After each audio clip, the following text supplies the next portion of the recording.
Nowhere podcast. My name is Scott Thompson. I am your host. Thank you for joining me again on episode 7, where we're going to be talking about Digital Ash and a Digital Urn by Bright Eyes. I'm very excited to be talking about this record. It's Sunday night again. We're back to it. It's been a very eventful couple of weeks, and I'm excited to share it all with you. We'll go ahead and kick things off with just a brief introduction for those who don't know. My name is Scott Thompson. My wife and I run this little idea called Midwest Nowhere. She does a lot of crafting and baking and different stuff and doesn't like to sell things because it makes her feel uncomfortable, but we started making videos, so that's cool. And I've been working on music in the west central Minnesotan area since middle school, and I run basically an archive of things I've recorded, things I've worked on with people, and now we've kind of rolled this into a podcast.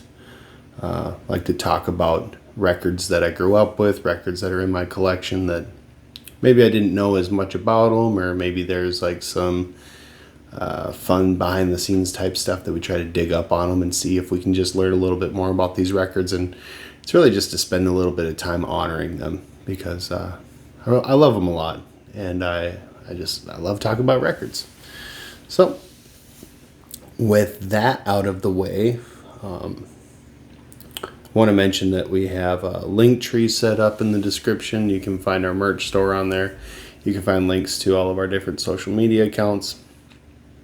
I'm adding to it on a regular basis, where we're essentially creating a central tree that has branches out to all the different artist pages that I've built for the groups I've worked with and been a part of.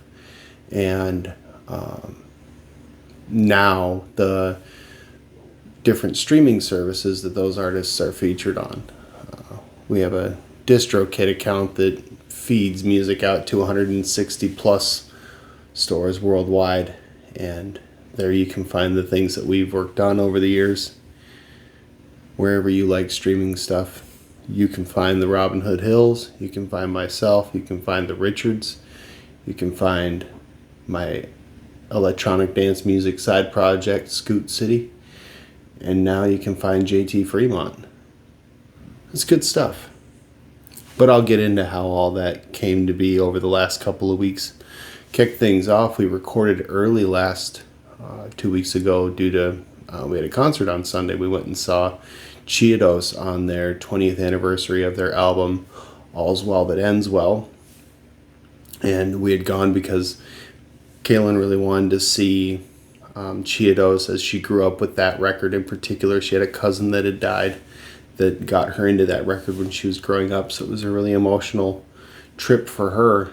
And our 4 and 6 year old boys love Hawthorne Heights, and they love the song Nicky FM, and they were there as well, so we decided to take them along, and they ripped the place up fantastic. It was absolute, you think you brought some like a rough crew to concerts or whatever. Maybe you and your buddies in high school or college, can remember getting all twisted up and going into the mosh pits and stuff like that.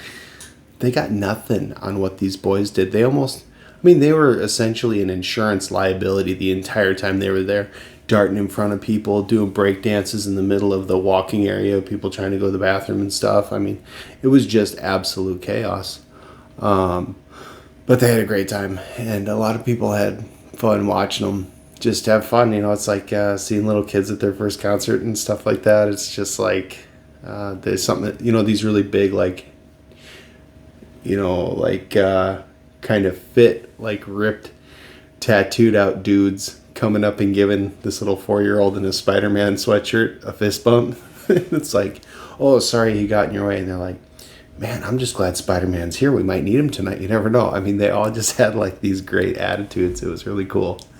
And a lot of people saying, you guys are doing it right. You're raising them right. You're starting them off right. And it's just like, it's really cool to be at the stage in life that we're in, and to be able to take our kids out to places like that and just show people that's like, you can totally have fun, you can totally be sober, you can totally, bring your kids along and go to the same places and do the same stuff, going to big rock and roll shows and stuff like that. It was really cool. But I'll say, cool thing on the YouTube channel, I did post a short kind of montage of just some clips of the bands.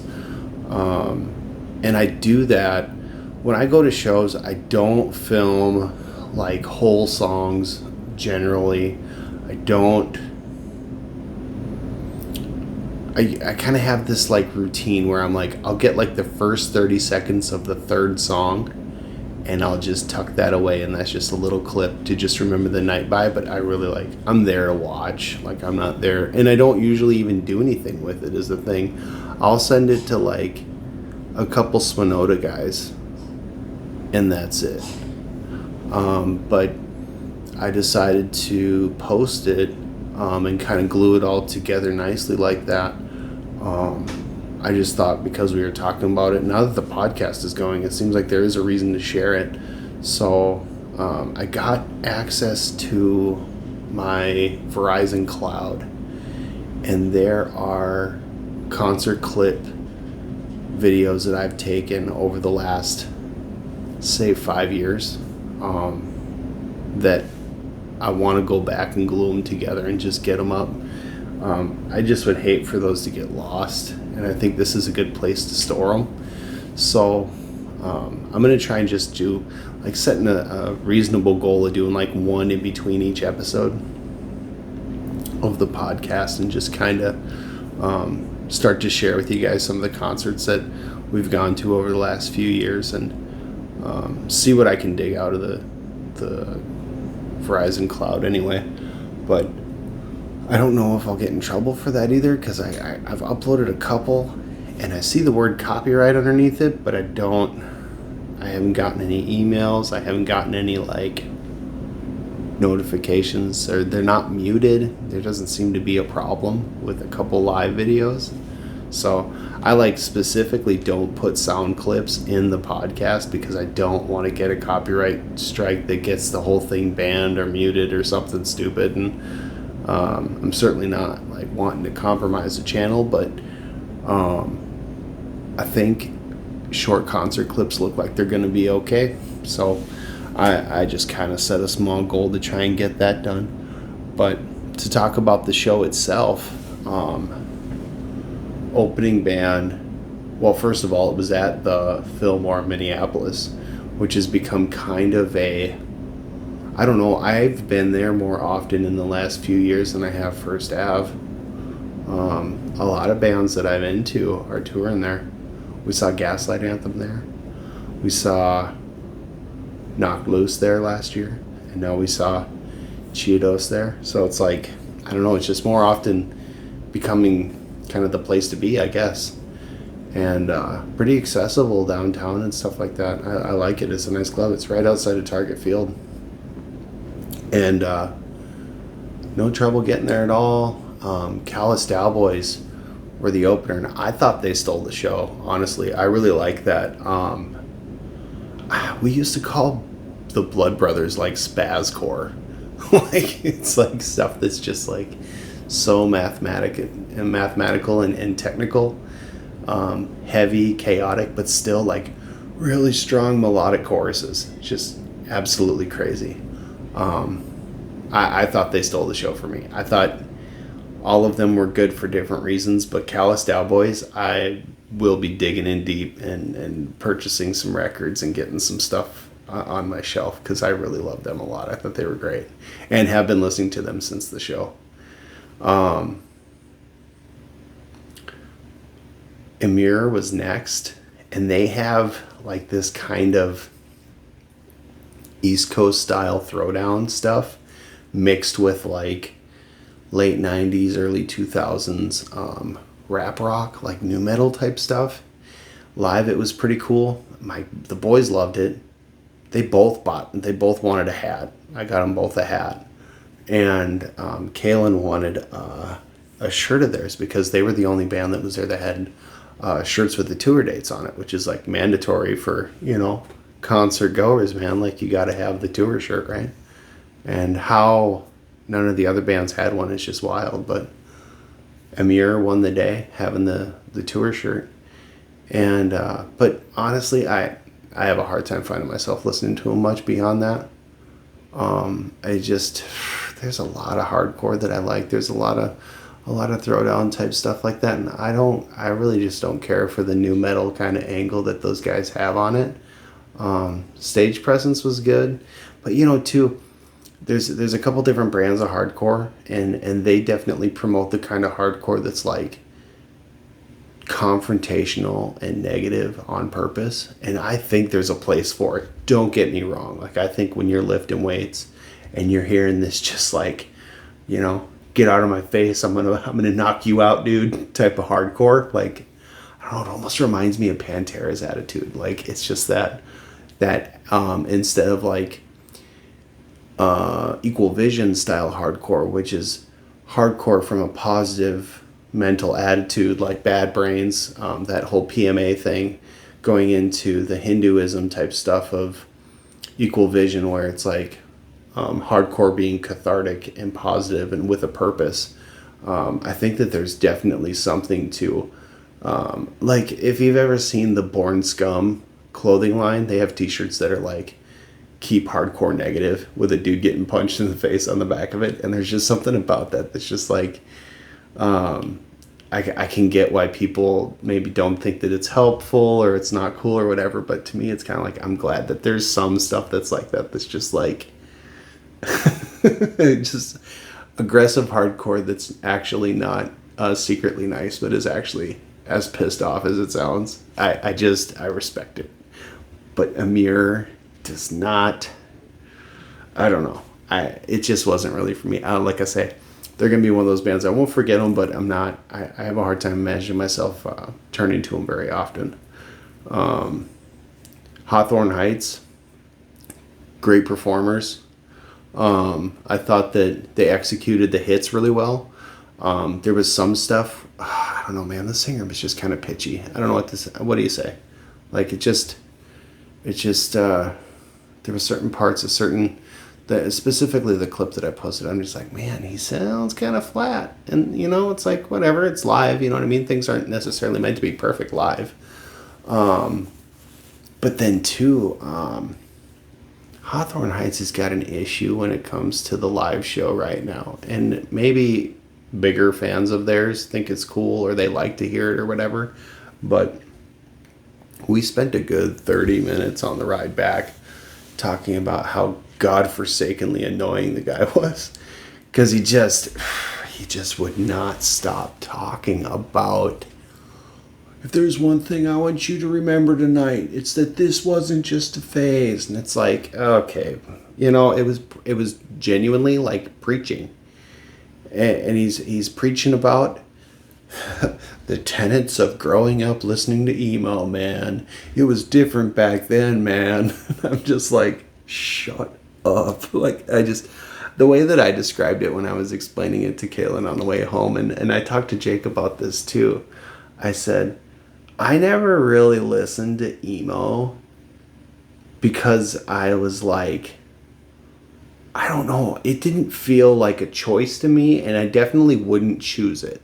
Like, there was certain bands and certain situations that I found I put myself in because I was kind of toxic, right?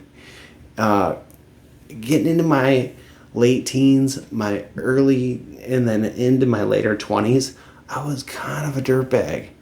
And a lot of the music that I listened to didn't really fix that. It didn't really help me, like, become a more well-rounded person. It kind of kept me stuck for a long time.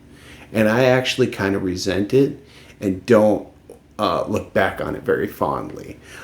I can't tell you how many nights when I was still drinking that I'd put on a Taking Back Sunday record and I would just destroy myself, and I would just be so upset and distraught, but I'd be screaming along to those songs as if there was something redeeming or good about that was actually helping me get somewhere. I never did. And I can listen to it now almost 6 years sober. And I'm like, yeah, some of the songs are pretty good, but TBS sucks live. Adam can't sing. The whole thing is a mess now. And it's just, there's something about the lyrics, there's something about the over dramatization from a standpoint of just toxic thought patterns, man. I just can't. And it like, the way that this singer of Hawthorne Heights was describing it was as if this is like some redeeming, like, he sounded like a boomer, but he's a millennial, you know what I mean? But it's like boomer's kind of a state of mind, right? He was just, on the one hand, he's saying, listen, everybody, the best thing you can do is just turn the internet off. And then, like, 2 songs later, he's on another break. I want you to make this go viral. Delete all your toxic, whoever you follow that's toxic or whatever. It's like, I thought we weren't supposed to be on the internet at all 5 minutes ago. It's just like, I don't get it. I didn't care for it, and they were long. It was like 5-minute song, 5-minute speech, 2-minute song, 5-minute speech. It was nauseating. It was not good. I didn't like Hawthorne Heights back in the day. I was too late for them. Like, I was into Taking Back Sunday and Brand New and all this kind of stuff, The Used and whatnot.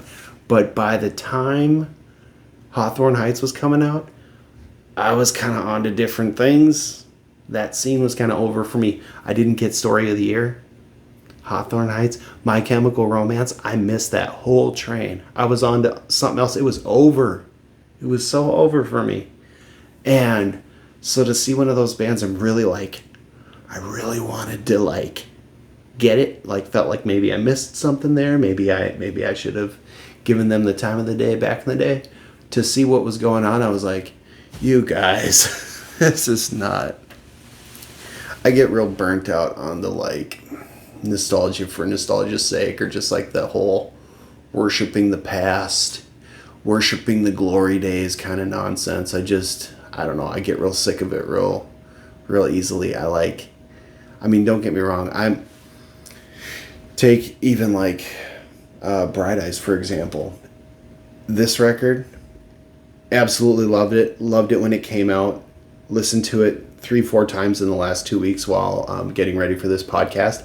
Still love it, still finding new things about it that I love. But I'm much more curious what's going on with the Five Dice All Threes, the new record. I'm much more curious about what's going on now with Conor Oberst and the whole story of how things are developing with Bright Eyes than, say, taking that new record and being like, whatever. This was when music was good, 20 years ago. It's like, I don't know, man. I get kind of, it's too easy. It's too easy of a grab to just like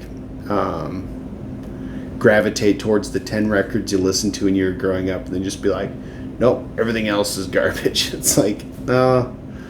And I don't know. There was something about the way that he was portraying this, like, we need to tell the younger folks, listen, it was about more than a haircut. It wasn't just a phase. It's like, oh God, it made me sick to my stomach, and I was real glad when it was over. But Chiodos was a different story because their record is 20 years old as well. And I didn't know who they were until last summer. I got to know, really the only record I've listened to is the one that they're doing the 20th anniversary of right now, which is the All's Well That Ends Well. And, Kaylin showed that to me. I saw there were reissues on the Equal Vision website, and I was like, there's connections to a lot of other bands I'm into there, so that's cool. So what's this all about? And I just loved it from listening to it, headphones on, ripping dishes, just thought it was good. And when they came out, lead singer in all white, this giant, beautiful, antique white chair, the theatrics of it alone. I mean, this is like stage presence. It was cool. And then execution wise, I mean, they're just technically proficient. It sounds like the record did 20 years ago. He doesn't sound like he's having to like find a way to make it work because his voice changed or something like that, which is what I think Taking Back Sunday's big issue is just the guy can't sing the way he did when he was younger, and they don't know what to do with it. Chiodos, they've aged well. You can tell they really have aged well. In the little bit that I know of them. Cool thing that happened at the show, like I say, my boys were nuts. They were tearing the place apart, running into people and creating my 4-year-old's trying to run behind the bar. It was awful. It was great and it was terrible. I think if you have kids, you know exactly what I'm talking about. Like, it was just one of those things where it was like they're having the time of their lives. It's what we brought them for. My head's about to blow off my shoulders. I just gotta try and find a way to get these guys to be able to have fun and not like cause any more problems than necessary. But we ended up taking them back to this like hallway where they had TV screens up, and you could see the stage on the TV screens, and they could dance in this little aisle, and it was way more our speed, because trying to have them like up on the balcony where we were and just be able to look over wasn't working. And so during Hawthorne Heights, that's where they spent most of their time. And then when Cheetos was about to start, one of the, must have been a manager or somebody, came up to us and was like, hey, the show's almost over. We've got some open booths in the VIP up here. Do you guys want some wristbands? It'd be a lot easier with the kids. I'm like, yeah. Like, it wasn't even a second thought. And she's like, Galen's like, what? I said, we're getting a table. She's just like, okay. It was awesome. And I will bring those kids with me to every single concert from here until they're too old to get us extra. But it was like, at first I thought they were being nice, and then I was like, this is probably like a huge insurance liability. The fact that they're darting in front of people who are trying to go into the bathroom, they're going to trip somebody and somebody's going to break their nose, and it's just like, whatever, it's cool. Let's just, thank you very much. Chauffeured in to the VIP to one of the tables, and there were like probably 6 or 7 open tables there. So I mean, yeah, it didn't hurt them at all, and it was really cool for us. And I don't know if we can go back now, because I always think about VIP, but I just never know. I usually don't even look at what it costs, because I'm usually scared to. And then it's one of those things too where going to shows can be as much as it is anyway. Do we really need it to be that much more of a whatever? At the same time, man, we're driving 3 hours for a show. We don't go to that many shows a year, 3 or 4 maybe. It's like, if we're going to bring the kids with, maybe a chair's nice, you know? Maybe a clear view without having to, see around anybody is a good idea. After we sat at that table, it was like, yeah, Kalen said, I don't know if we can go back now. This is pretty cool. So that was good. We felt really blessed by that. But crazy turn of events. Chiodos plays 3 songs. They're great. You can't tell anything's up. And then all of a sudden, dude walks off stage. And the bass player is like, house lights come on. He's like, sorry, but Craig's been fighting the shakes and puking all day. He really wanted to make this work tonight, but he can't continue. We will make this up to you guys, but we got to call it done for tonight. And it was just like, no kidding. Like, holy crap. I've never seen it happen before. And don't get me wrong. I'm a musician. I played in bands, whatever. It's like, those are human beings up there. Somebody's sick. I mean, somebody wanted to try and force it. Of course, and it just, if that was him forcing it, I am very interested to see how well they're going to perform healthy, because they looked and sounded professional. I mean, it was great. I was very impressed. But yeah, it was 3 songs and Cheetos was done. Everybody started leaving, and it was really disheartening, because there was people going, like, people got mad. Not a lot, but I heard some booing on the floor, and I was like, You guys, come on. Like, what do you do? You know? Like, what's he supposed to do? I don't know. And we're going down the stairs, and somebody had obviously gone downstairs who was upstairs, who was being told, you can't go back upstairs. Why? Because the show is over. What the F do you mean the show's over? This guy got like real heated, and I was like, you clearly don't have like, well, kids or responsibility or any sense of human decency to get that mad about something like this. Come on, man. It was embarrassing. There was some people who really like poor character. It was bad taste. We were fine. We felt like we got our money's worth, and we got out of there probably an hour earlier, which when you're driving 3 hours for a show with a couple little kids, yeah. We'd already had a long day anyway. It was fine by us. Come to find on the ride home, they had already announced that they were going to come back and do another show, and that our tickets were going to be honored for another show. I'm like, we got a show for our money. They don't have to do this. And most of the comments are saying, you guys didn't have to do this, but thank you very much.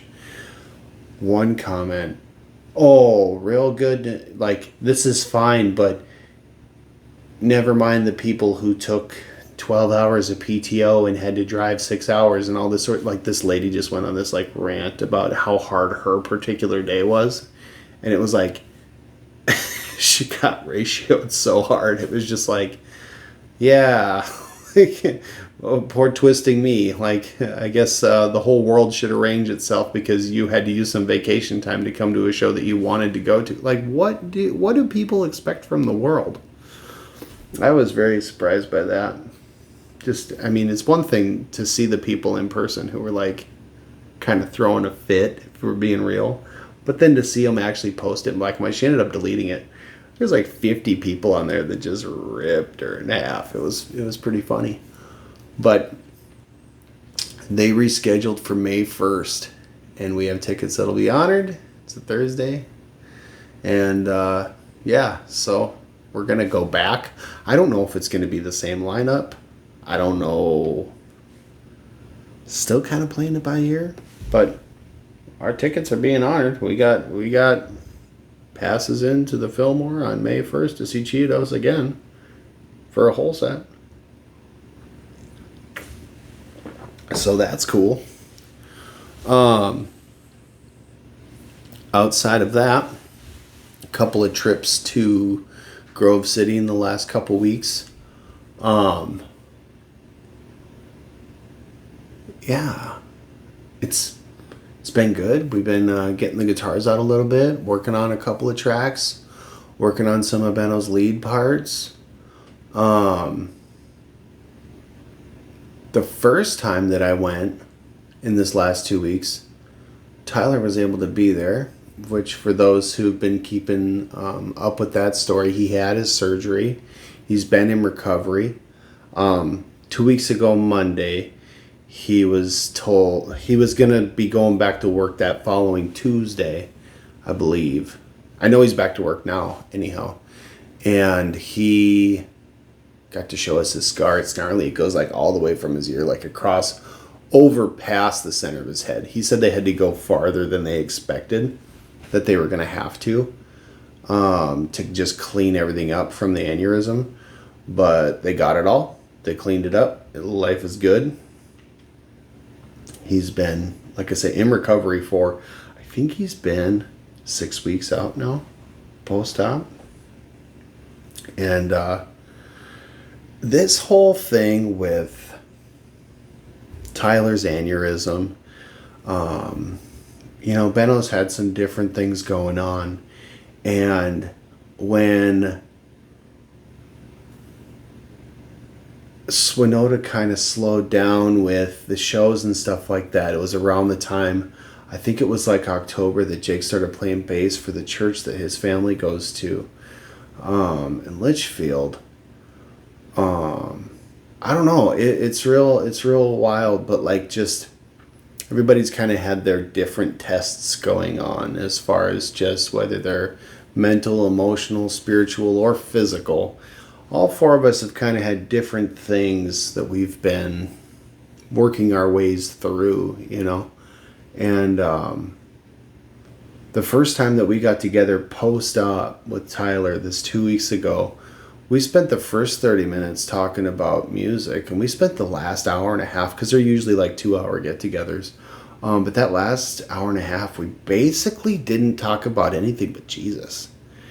And it was really special. It was really, you wouldn't expect it. This group of guys, finding their way and just getting to a point where they know that they need something, they're getting called, they're answering the call, and they're finding peace through that. And a purpose, a higher purpose than just, our physical and our monetary and our material, but something really deep and meaningful and important. It's all kind of happened at the same time for everybody. And it was really an inspiring afternoon to get together with those guys and just to feel like you could be open and honest about your faith and about how it is affecting your life, and then sharing it with each other, because we all have shared so many things throughout the years, but this has been a piece that everybody's kind of kept to themselves as far as their understanding of their beliefs and their faith and stuff like that, which is, I think, it's always been good. It's kept our friendship really respectful, and very there's a mutual respect amongst us all, that we can have whatever our beliefs are. We could even discuss them without being condescending or needing to try and, in an argumentative way, try to convince anyone of anything otherwise. And to now be at a point where it seems like, the way that I framed it for some other people I talked to about it was, it seems like for some reason, whatever the need was, Swenoda has gotten its spiritual house in order. We've gotten a lot of things right this time, as far as the different bands we've worked on and a lot of the different phases we've gone through since, we've all picked up guitars when we were young and tinkering around in our parents' basements and learning cover songs and doing all the different things we've done over the years. Swenoda's been the first time of a lot of things being done right. And when you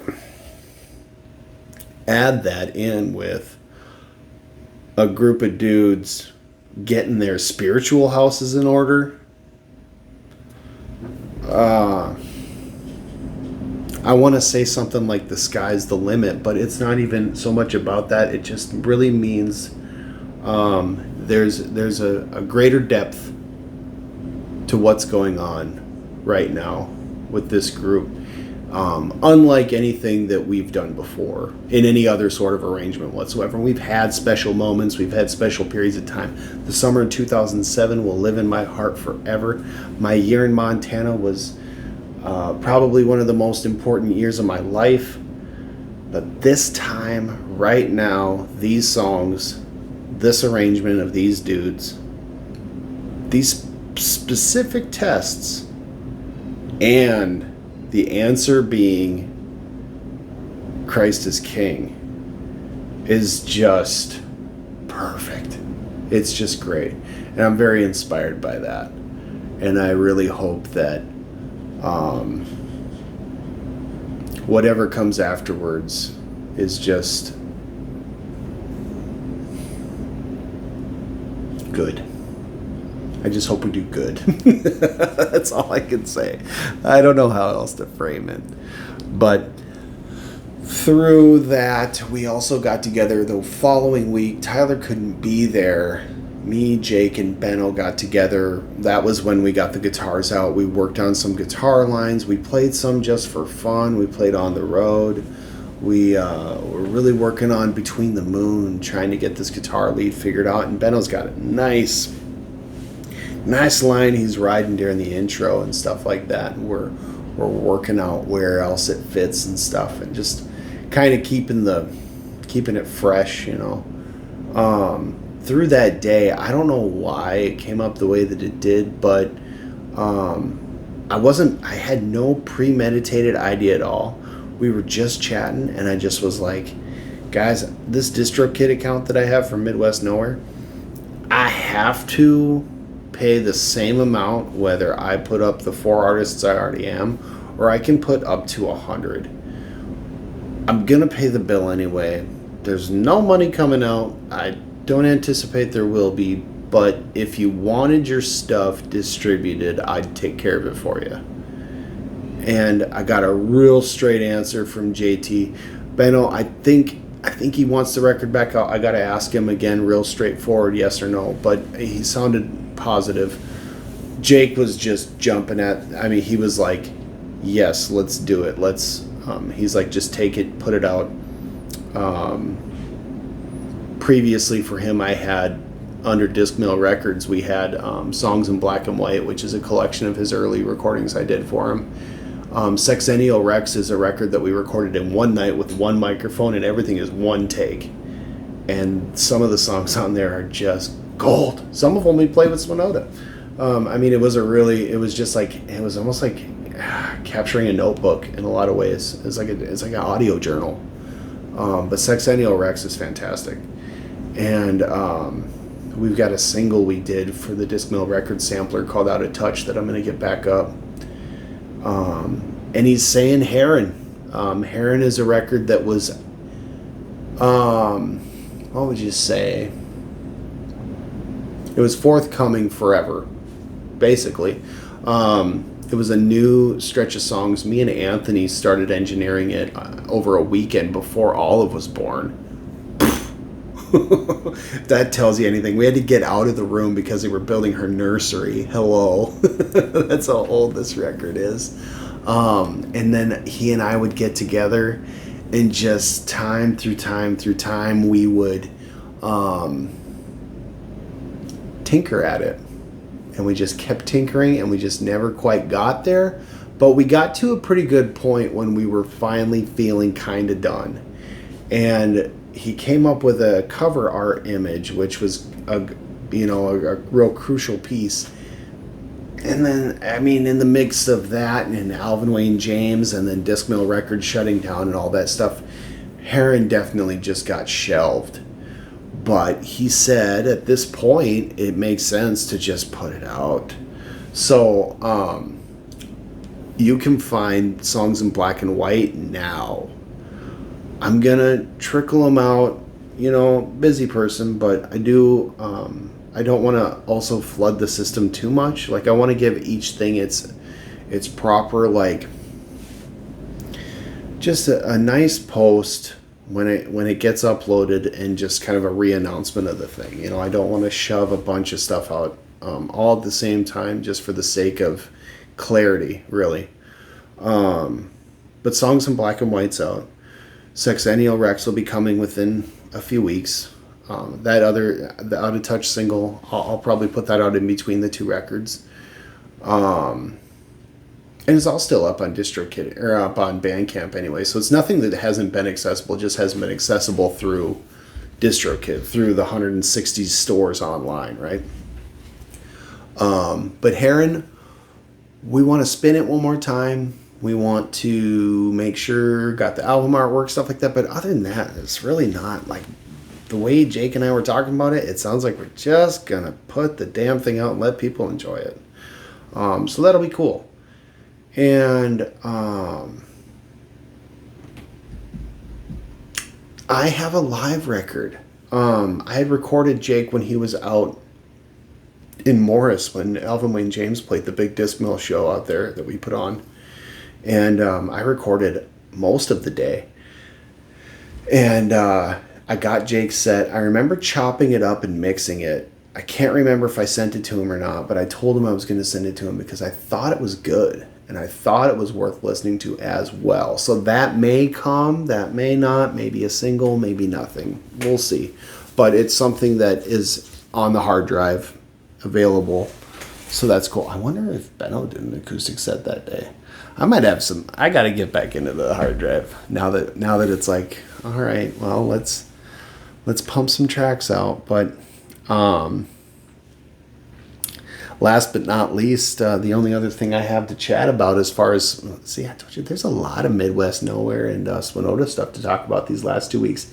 2 weeks is crazy.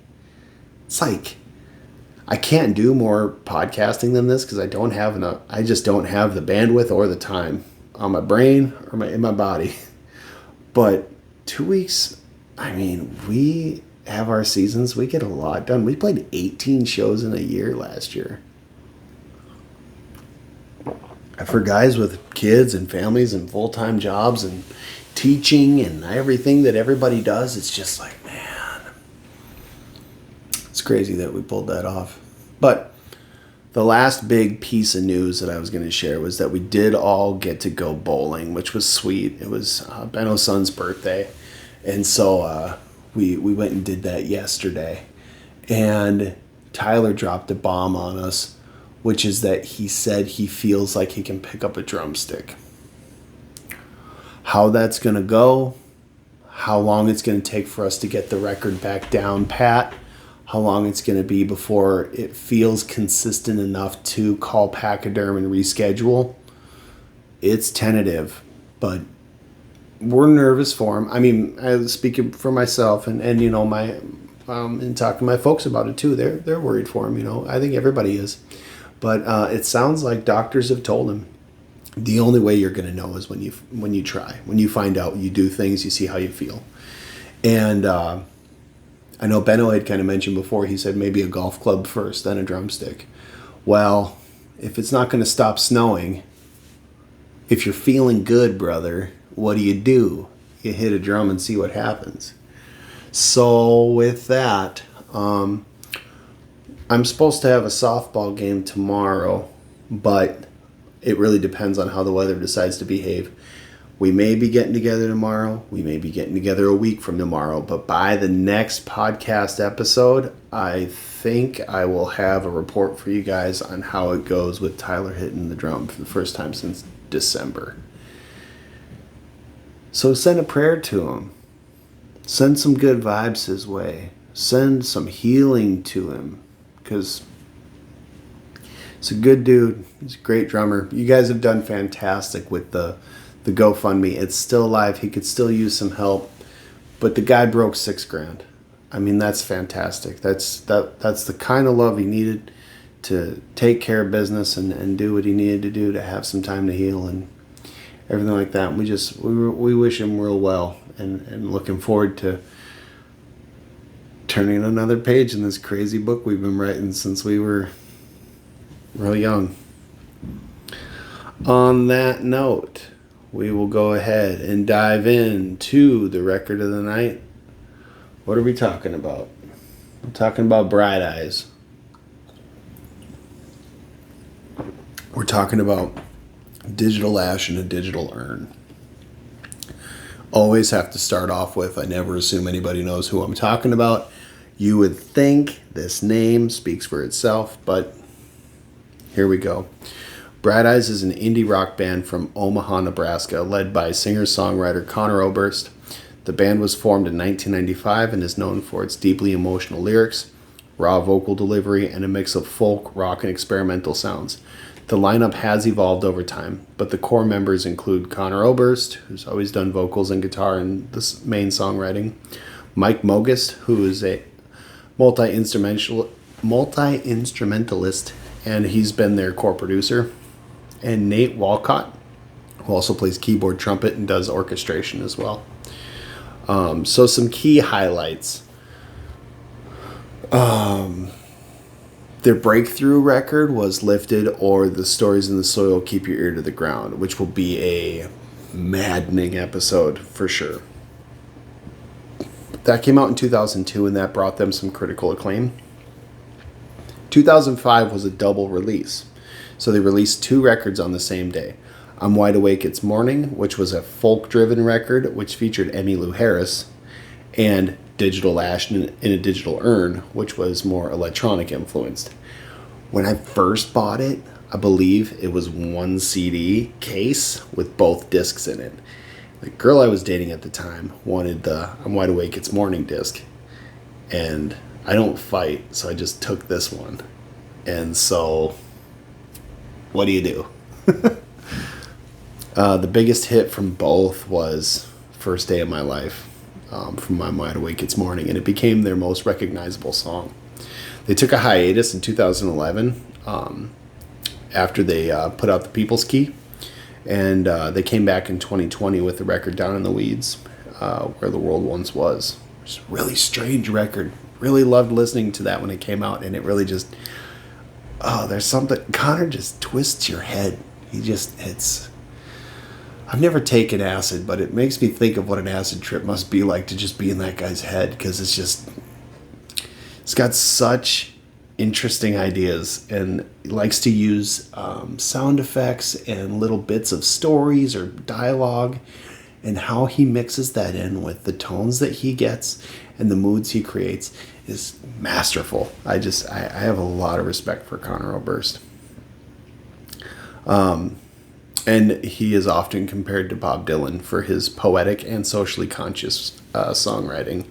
He is like the dude that people of a certain millennial age would say was the voice of a generation. And he wasn't as popular as Dylan. He definitely didn't reach that quite mainstream to the degree that you can walk down any street and ask people who he is and they know. But certainly in the independent circuits, the guy's he's a giant. And I think it's well earned. They have a strong connection to Omaha's Saddle Creek Records, which was instrumental in shaping the early 2000s indie scene.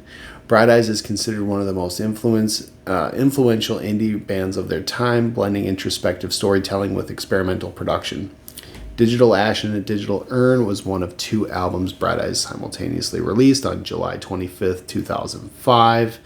Unlike I'm Wide Awake It's Morning, which leaned more towards the folk and indie side, Digital Ash in a Digital Urn is more experimental and electronic, featuring synthesizers, drum machines, and layered production. Some key themes and sound. Lyrically, it explores mortality, technology, existential dread, and isolation. I would argue drug abuse, too. The more that I've dug into the lyrics, I did not realize how many, really overt drug references there were on the album. I was but it's not in a way that he's glorifying them. It's more talking about just people being sick and just that place of being addicted, lost, and sick, and kind of hopeless. It's charming stuff. The production is dense with glitchy beats, reverb-heavy vocals, and synthetic textures, marking a sharp departure from Bright Eye's usual folk-driven sound. It was co-produced by Mike Mogus and Jimmy Tamborello from the Postal Service, bringing a more electronic touch. And we get into him later because I was really shocked. I feel like I knew that, but at the same time, Give Up by the Postal Service and this record are such good friends to listen to them back to back. It makes sense. And I believe he's like I say, I have notes on him later on, but he was the dude. His electronic name he went by was DN Tel, I think is how you say it. It's all cap, the letters DN and then TEL. And I thought I'd heard people call him DN Tel before, but it's electronic dance music and just experimental digital music in general. It's a lot broader than the casual listener might realize. Drum and bass versus house versus trap versus straight up EDM is pop music. It's dance music, really. You hear EDM on Q102, right? Our local pop radio station. But drum and bass is kind of terrifying because it can be so fast, and there's just so much going on with it. And D&Tel does this like glitchy, experimental, like the beats are definitely weird, but there's a melancholy kind of feeling to the tone that he creates through his tools, that has made his production style really distinct. And when you know it's him working with Connor on this record, working with the dude from Death Cab on the Postal Service record, and then listening to D&Tel stuff on his own, it's good stuff, and it helps it make more sense, because sometimes if you're not real versed in that style of music, it can all kind of sound the same, and it kind of has this like, it could very well be created all by one person, and you wouldn't know the difference between Steve Aoki and this D&Tel character, and like Shax doing DJ Diesel, and I like Riot 10. There's and Deadmau5, Skrillex. Like there's all these different. Well, yeah, talk about dubstep too. Like that's completely different color than like the kind of electronic music that they're creating with this. So it's just interesting, and I think he does good work. That's all I'm trying to say. Notable songs on this record, according to Greg. He says, Take It Easy, Love Nothing was the album's lead single. A cold, detached take on love and relationships became Bright Eye's only Billboard #1 hit on the Hot 100 singles sales chart. Great job. Goldmine Gutted is a melancholic track reflecting on personal loss and the emptiness of success. We had Arc of Time, in parentheses, Time Code, a song about death and the passage of time, setting an eerie, pulsing beat. And I Believe in Symmetry, dense, layered track dealing with the fate and order of the universe. Legacy. So while Digital Ash was initially overshadowed by I'm Wide Awake, how could it not be? I mean, that was a monster of a record. I'm Wide Awake It's Morning was arguably like, you would think for 2005 that had to be in the running for an album of the year type of situation for the nerds I hang out with. I mean, we listened to that record for a decade. Some of them last a month, some of them might last a year, whatever. I feel like I'm Wide Awake It's Morning was just kind of on and around for like 10 years. We loved that record, still do. But Digital Ash came out on the same day. And, you know, for me, I saw him on this tour for this record. And it just made me get it differently, because I listened to it a lot when we did this whole thing with the combined CD case, right? That had both discs, and I had Digital Ash. And I listened to it because it was the one I had of the two, and everybody else was listening to I'm Wide Awake It's Morning, and you couldn't get away from it anyway because everybody was listening to it. But I had this one, and I listened to it so much, and I hated it. I thought it sucked. I didn't get it at all. I just thought that it was weird, and I was mad that I didn't have the other CD because I wanted the one everybody else had. But then I realized we missed the I'm Wide Awake It's Morning tour. And I get confused. I need Tyler to straighten me out, because I thought he said he went, but then I thought he said he went to the Cassadaga tour. So I don't know which one it is, but he went and saw him at the State Theater, one of the folky ones. And all I know is I was able to snag tickets when they came through First Avenue and played this album. And at that time, I mean, and I think Bright Eyes still does to a degree, when they tour a new album, they play the album. The only songs he played that night were the songs on this album and Lover I Don't Have to Love from Lifted. And that song matches, like you can do that, but otherwise all he played was songs off this record. And it painted such a crystal clear picture for me of how this record is and what it meant and what it was. I've loved it ever since. I walked into that show disappointed that, yeah, I want to see Bright Eyes for the first time, I guess. Like, how do you not? But at the same time, like, of all the records, it's got to be this one. And I left like, you're an idiot, man. Like, this is arguably his best work. Like, what do you do? I remember seeing him on stage with like a micro cassette recorder and like rewinding it and playing back these effects and then screaming into the side of it while he's like rewinding it and pushing play and rewinding it and pushing play. And two drummers, whatever. God, the Faint opened for him. That was like watching aliens on Earth. The Faint is a very special beast in and of itself. You like dancing, electronic music, but they make their guitars sound like synthesizers. And everything's glow in the dark.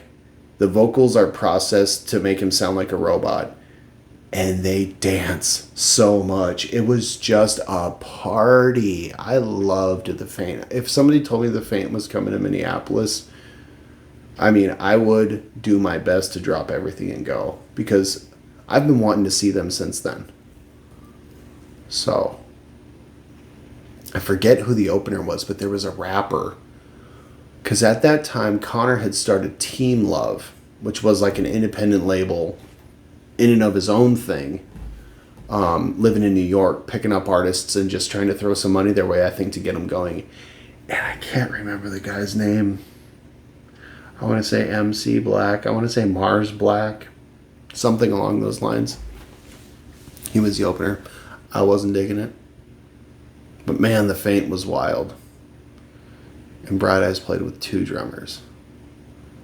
And a bunch of stuff. The stage was just like, it reminds me of like when we record with our buddy Anthony, and he just keeps bringing boxes and boxes of toys, just guitar pedals, instruments, like just wild stuff. Like, hey, you ever mess with one of these? Why don't you try this? It's like crazy how much stuff he brings. That's what it was like looking at the stage the night that I saw Bright Eyes perform Digital Ash and Digital Urn. Was just toys, and they sounded exactly like the album, and it was passionate and it was perfect. Needless to say, this album gained a cult following over time.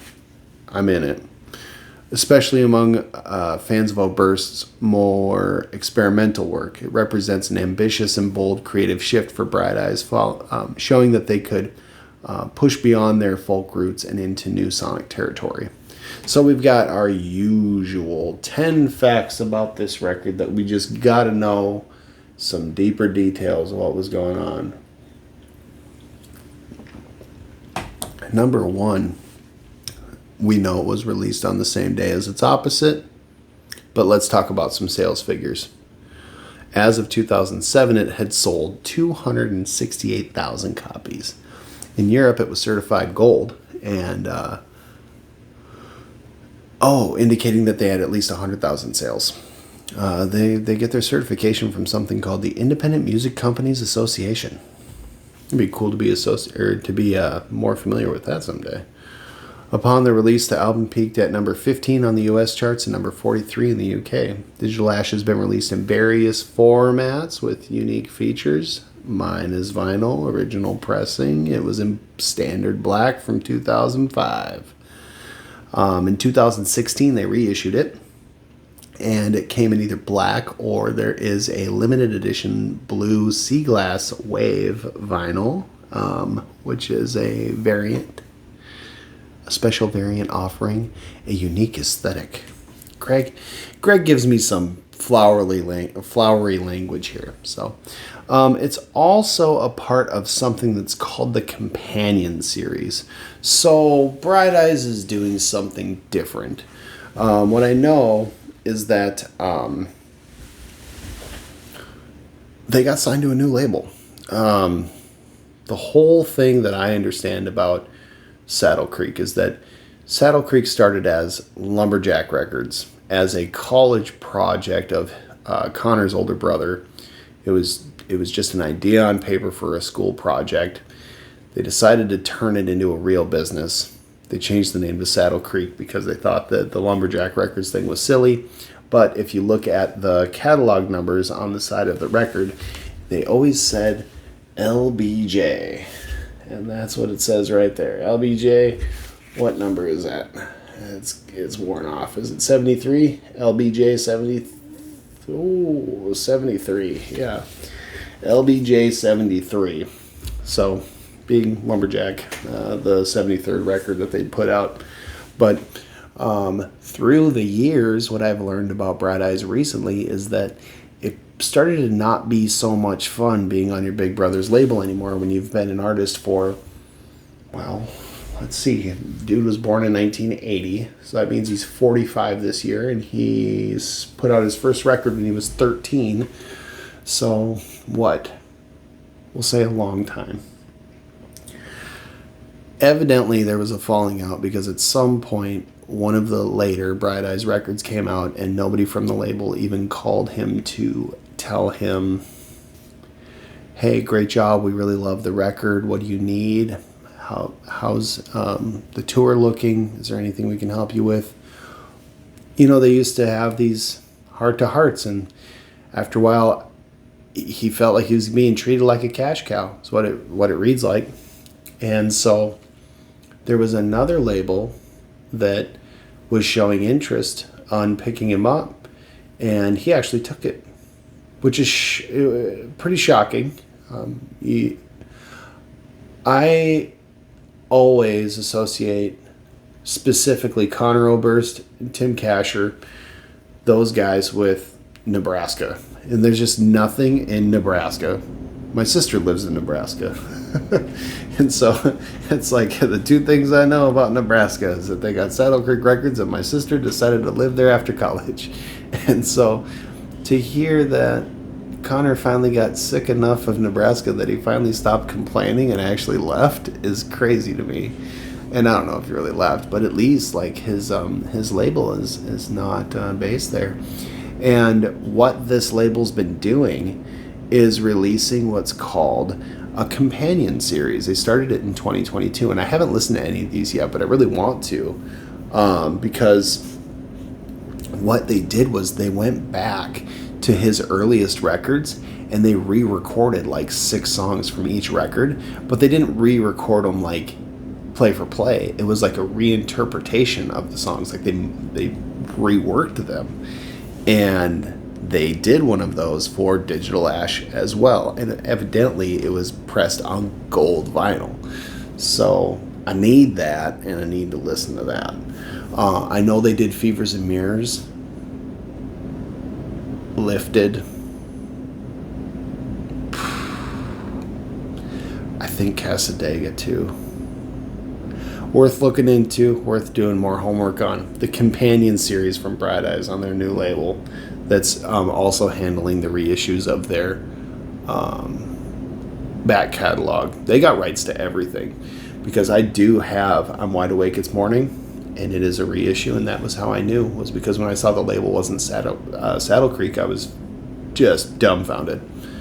So with that, it was obviously also pressed on CD, 2005 original packaging, and then 2016 there was a remastered enhanced CD that came out, and they pressed this bad boy to cassette. Got to track one of those down. Availability in these editions varies, but some limited editions are now considered collector's items, and for the most current information, visit their website. Visit Discogs.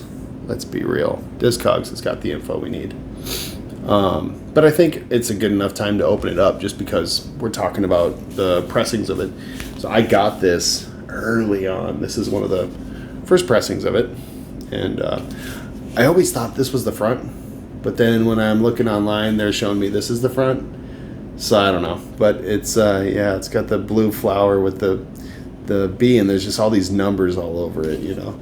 And the back has got him. It's like an outline of a dude, and he's throwing up numbers into a toilet. But you can see the Bright Eyes is really faint on that side, and the title Digital Ash and Digital Urn on the front stands out really nicely. And mine is just very simple. It's got numbers all over it, and then there's a little tiny 1, and on the other side there's a little tiny 2 that tells you which side it is, but otherwise they're just black, baby blue with white letters or white numbers. It's just numbers. And I don't think there's anything. I think that it's just like a one panel insert. And if I had it, it's gone now.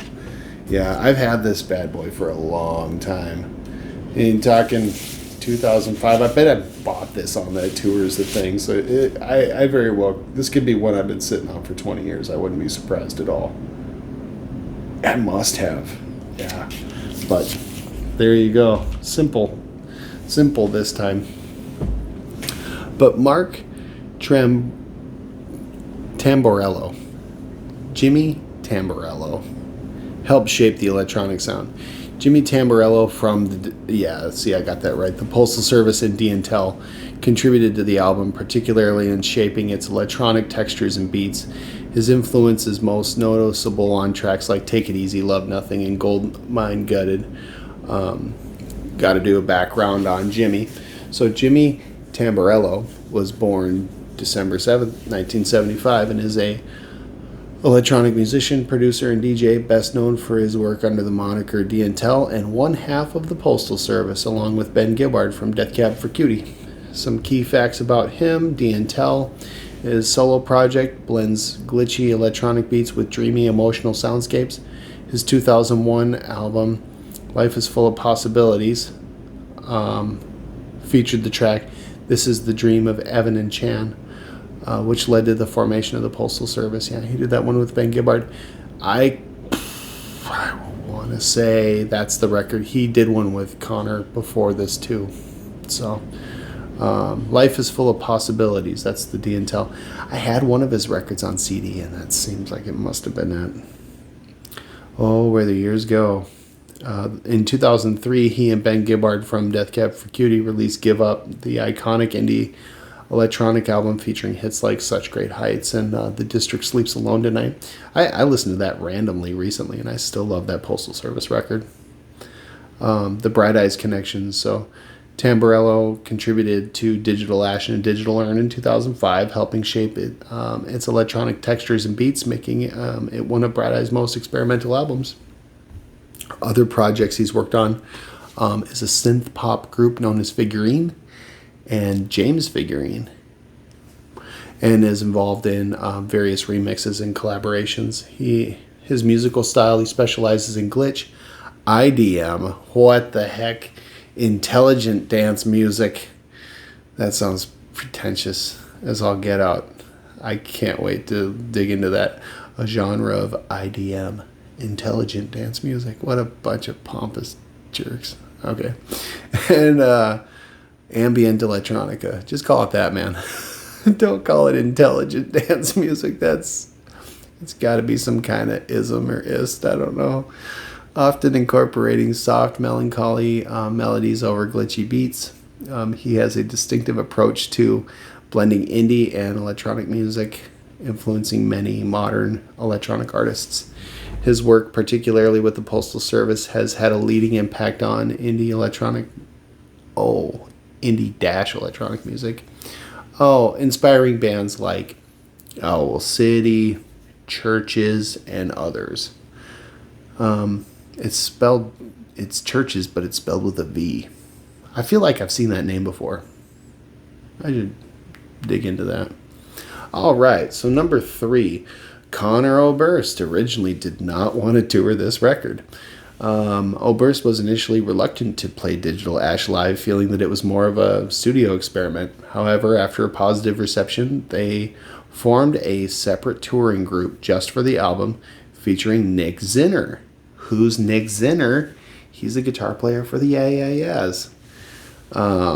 Their huge hit Maps. It's viral now. It was cool then, but like to hear kids walking around singing Maps right now is just freaking me out. I'm like, of all the obscure tracks to just grab out of nowhere, Maps for some reason is making a comeback in 2025. The world's a weird place, man. But, so goes the internet.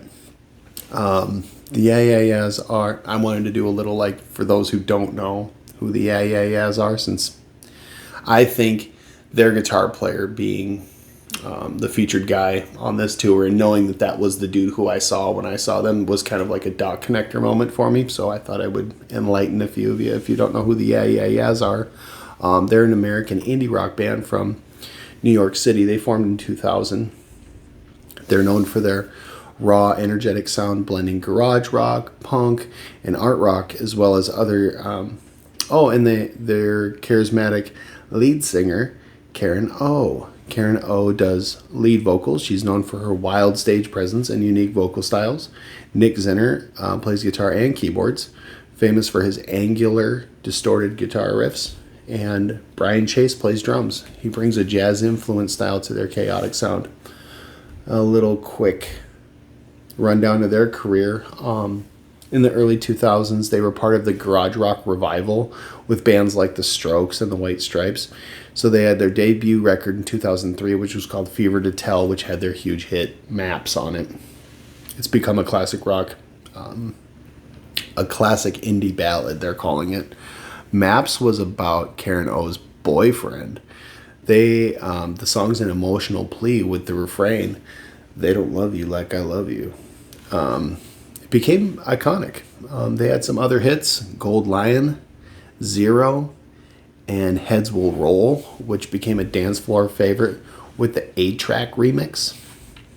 Nick Zinner contributed to Bright Eyes, Digital Ashen, and Digital Urn. He played guitar on several tracks, adding to its gritty electronic vibe. He had a Grammy nomination. The Yeah Yeah Yeahs album in 2009, It's Blitz, earned them a Grammy nomination that shifted their sound towards more synth-driven rock.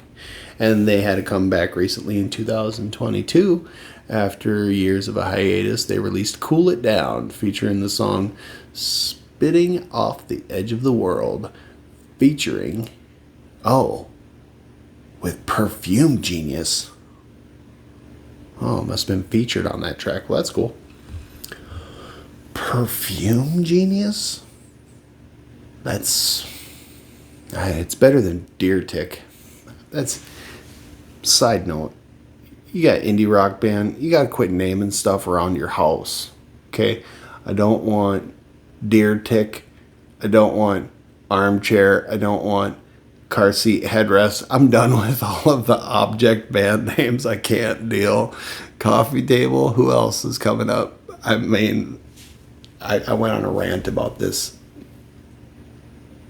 I don't know, last summer I got into it. There was a night, though, that I was really letting my wife have it because she had an indie rock station on TV, and I swear every band name that came up that I didn't know who it was, the music was fine, but the band names were so bad. Bathroom Mirror, Deer Tick. Like, stop naming stuff around your house. Be more creative when you come up with a band name. Thank you. Anyways, talking about the Yeah Yeah Yeahs musical style, they do a mix of punk energy, art rock, weirdness, and garage rock grit. Karen O's vocals range from delicate to emotional, wild, screeching yells. Absolutely. Their music has influenced countless indie and alternative rock bands.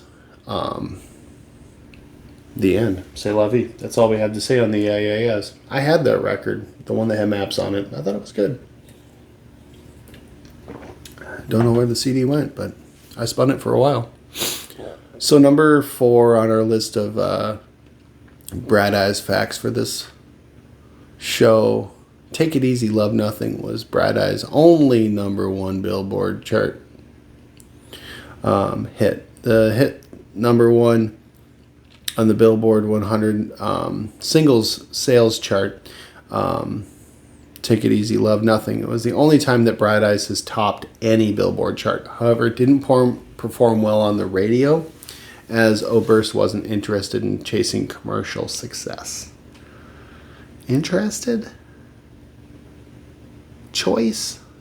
I don't know if that's, maybe he had a choice. I don't know. The record, number 5, the album was inspired by death and digital immortality. Lyrically, Digital Ash deals with themes of death, technology, and existential dread. The title itself suggests a future where humans exist. Oh, existence is reduced to data and digital memories. Digital urn rather than a physical grave. Whew. So this was where I thought that I would get into some of my favorite lyrics from the whole album.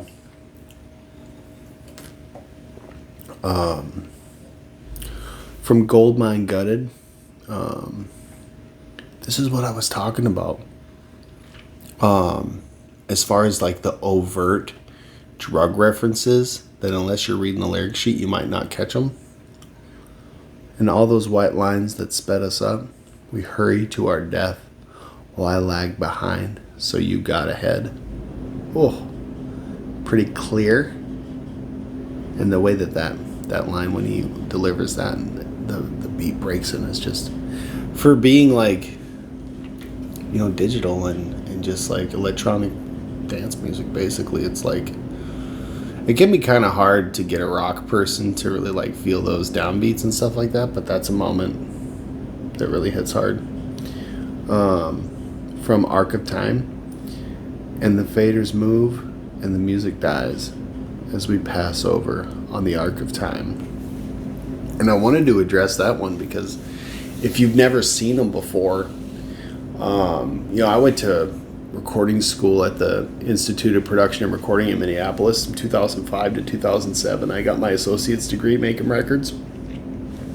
And they had what were called the D commands, which is like, it looks like a soundboard, but it's actually just a big mouse for Pro Tools, basically. So like your recording software, you can just kind of like use this board to move things in the computer screen. And it has this button, you just push the demo button, and it's what they would do when students would come through when they were like, wanting to check out the studios, because when all the faders start moving, and all the lights are going, you're like, whoa, man, this is really cool. And it's like, it does nothing. It does absolutely nothing.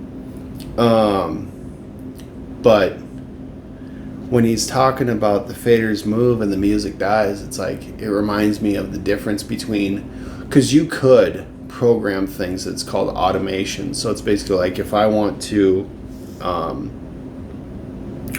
tell this guitar part, I'm going to hold the fader here, I'm going to push play on it, and I'm going to move it up, and I want the guitar to get louder during this part, and then I want it to get quieter. When I go back and push play on those types of boards, the fader will move on its own. The knobs will move on their own. Everything will move. You have that style of recording where everything's in the box, everything's digital, everything goes through a computer. And then you have me in another class where they've got a 2-inch analog tape of the Proclaimers singing There's a Touch, and it's just running through the board, and you set it and like, yeah, the faders don't move, but it sounds real. It sounds like they're in the room with you. Just a special moment, and as we pass over on the Arc of Time, as like things change and they continue to, eventually we get left behind. I always really love this line from the song Down in a Rabbit Hole, just because it's positive, but it's symbolic, and it really stands out to me just with my history of just how I've lived my life and where I've been and the things I've gone through and stuff like that.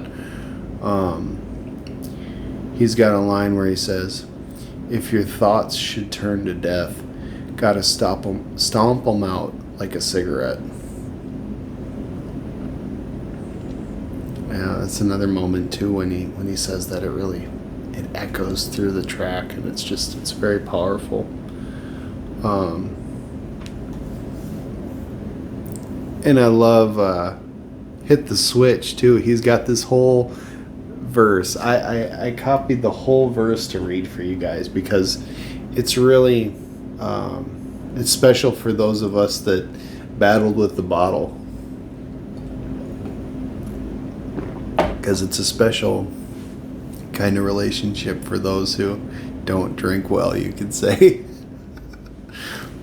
And when I was younger, I didn't really get what he was talking about, but then there was a middle period where I don't think I wanted to listen to it because I think I got it too much. And now I can look back on it and say that I feel like I understood. But on Hit the Switch, he says, I'm thinking of quitting drinking again. I know I've said that a couple of times, but I'm always changing my mind. Well, I guess I am. But there's this burn in my stomach, and there's this pain in my side. And when I kneel at the toilet, at the morning's clean light, it pours in through the window. Sometimes I pray I don't die. I'm a goddamn hypocrite. I haven't started reading Bukowski yet, but I have a feeling that's what it's like. And it's the God's honest truth. I hate admitting that I was ever that sick, but I absolutely was that sick on booze for a long time. The hair in the dog in the morning was the only thing that, could help you peel your eyes open enough to even be awake. And just being just an absolute mess. But also, too, really being able to relate with the idea of, like, being that sick on booze, and yet still you just praying that you don't die. Yet you're treating yourself like, just absolute garbage. Yeah. It's too bad. I wish Connor didn't.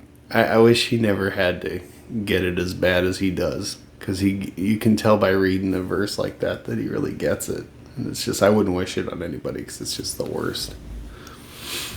But the record closed out with Easy, Lucky, Free. And I stole a line from that too that I really love to share with you guys.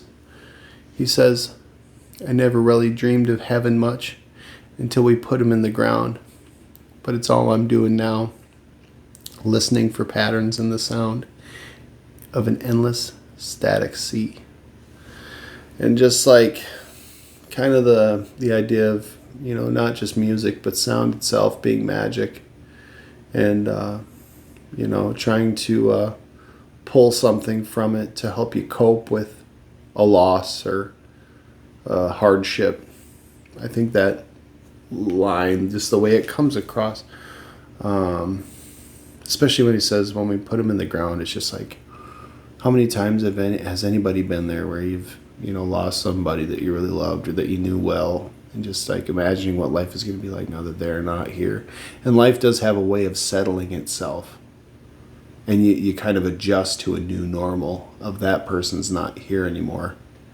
But there's that real rawness when it happens, when you find out, when you go through the funeral process, and then the time afterwards when you're getting used to them being somebody who's not with us anymore. And I think, when it's really close, when it's somebody that you really loved, obsessing over something like he's listening for patterns in the sound in an endless static sea, just slipping into madness a bit, trying to find something that's giving you an answer, to try and cope with it. The guy's, he's a poet and he's a madman. Moving on to number 6, the album's dark theme was really personal. Oberst said that he wrote much of the album while grappling with the death of loved ones, which he explains why it's cold, detached, and yet deeply introspective. Conor Oberst has written about loss and grief many times, but he's never explicitly confirmed who he was referring to in certain songs. However, there are significant losses that have influenced his writing, especially on Digital Ash, which is heavily focused on mortality. I was just curious, do we know who he might have been talking about? And this is what they said. His brother had some health issues. Connor's older brother, Matt Oberst Jr., was a musician and a teacher. He passed away in 2016. He had health issues for years before that. While Matt's death happened much later, some speculates that Connor was afraid that he might lose him earlier due to his illnesses. John Peel was a BBC DJ, a legendary BBC British radio DJ. Was a big supporter of Bright Eyes, and he had passed away in October 2004, which was just a few months before Digital Ash came out. It's unclear if Connor wrote anything about him, but His sudden death might have reinforced some of the album's ideas of mortality. There was also many unspecified friends and close connections. In interviews, Connor had mentioned that he'd lost friends over the years. Given his lifestyle in the early 2000s, it's possible that those people had addictions or accidents or suicide, and he just never named anybody specifically. But many of Connor's lyrics about death aren't necessarily about a single person, but instead of a fear of dying, the afterlife, and the fragility of existence. Digital Ashes, in particular, it has themes of a digital legacy, a memory, and what remains after death on songs like Hit the Switch and I Believe in Symmetry. So while we don't have a definitive answer, it's likely that it was shaped by multiple experiences rather than one specific loss. Number 7, it was one of Bright Eye's most experimental works. Unlike their previous lo-fi folk albums, Digital Ash features synths, drum machines, layered reverb, and an unconventional song structure. It's a drastic departure from where the band was at the time. I thought this was a good opportunity to get into the studio information, as we always like to find out where these records were made.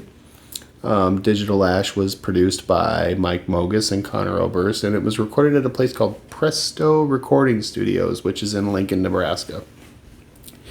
Some key production and engineering details. Mike Mogus was a producer. He's a longtime Bright Eyes collaborator. He's a multi-instrumentalist and a mixing engineer. Connor, lead vocals, songwriter, and he also co-produced the album. The studio is Mike Mogus' studio. Presto Recording in Lincoln is his personal studio. And it was engineered by Mike, as well as Andy Lamaster, who's in a band called Now It's Overhead. And he also contributed to backing vocals, engineering the record, etc. It was mastered by Doug Van Sloan, who's a well-known mastering engineer in Omaha, who's worked with many of the Saddle Creek releases. Number 8, it had a bigger production budget than usual. So thanks to Bright Eye's growing popularity, Digital Ash had a significantly higher production budget than past albums, allowing it to have a more polished and more layered instrumentation. Probably also didn't hurt that this was after Cursive's The Ugly Organ came out. That was the first record that Saddle Creek put out that broke 10,000 copies. I know that from the documentary that they put out. The DVD was called Spend a Night with Saddle Creek. They talk a lot about Sub Pop, the big label out of the West Coast, sending Saddle Creek a wooden record, and it was for 10,000 copies of The Ugly Organ by Cursive. So as records like that, and Bright Eyes, Fevers and Mirrors did well, Lifted did great, and so these things led to Connor being able to have a little bit more room to play when it came to the albums that they worked on after that. Nate Walcock's instrumentation is a highlight. Nate Walcock, who would later work with Red Hot Chili Peppers and also film composers, played a crucial role in the instrumentation elements of the album, blending electronic and organic sounds. There's a lot of strings, and it's hard to tell which ones are real and which ones are fake, and I think that's part of the beauty of it. To spend a little bit of time talking about the artwork as well.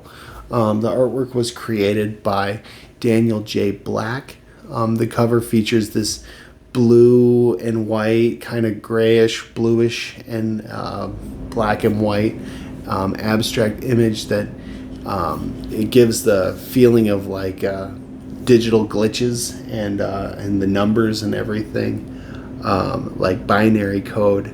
And it's meant to be fitting with the album's themes of death, technology, and the afterlife. The eerie, fragmented design complements the electronic and experimental sound of the record, contrasting the warm, hand-drawn folk aesthetic of I'm Wide Awake, It's Morning. The title itself, Digital Ash and a Digital Urn, suggests a play on cremation in the digital age, which reflects on the artwork's ghostly, dissolving kind of effect. So who is Daniel J. Black? He's a designer and visual artist who worked on many Saddle Creek releases, and he often leans towards a minimalist, abstract, and high contrast type of design. So this is very clearly his work due to the obvious simplicity of it and the high contrast. Last but not least, this record became a cult favorite over time. While working on I'm Wide Awake, It's Morning, that record received more attention at first. Digital Ash and a Digital Urn has since gained a dedicated cult following and is unique for its sonic approach and emotional depth. Many fans consider it one of Bright Eye's most underrated works. And that's that. That is my stack of notes for Digital Ash and Digital Urn. There we go. So, nice to revisit this record. If you haven't listened to it before, it's kind of one of those records that it kind of works nice when you're having kind of a mellower evening. I don't know. Saturday's cleaning the house too, something that kind of just, it sets a tone, but also to get out the lyric sheet and really connect with it too. There's a lot of depth to it, a lot of really powerful lines, and a lot of sadness and heartache, but it ends on a high note when you listen to the way it closes with Easy Lucky Free. It's just there's kind of a shine to the way it ends. You spend a lot of time on the record listening to it, and it makes it seem like things are pretty hopeless. And Easy Lucky Free at the end kind of I don't know, it almost kind of rescues you from the depths a bit.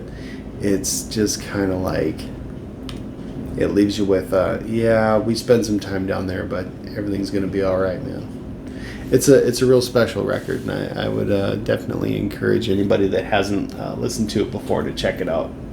And anybody who's a Bright Eyes fan, if you, especially if you got into a lot of the more folky stuff, but you never really dug deep into something off the beaten path, you'll be pleasantly surprised by many of the tracks on this one. Especially if you like the Postal Service. If you dug the Postal Service but you never checked this record out, it's going to be a can of worms you're going to not realize you fell into until it's too late. I'm telling you, a lot of hits. I think Tyler's got a copy of it and he never opened it. Smart guy.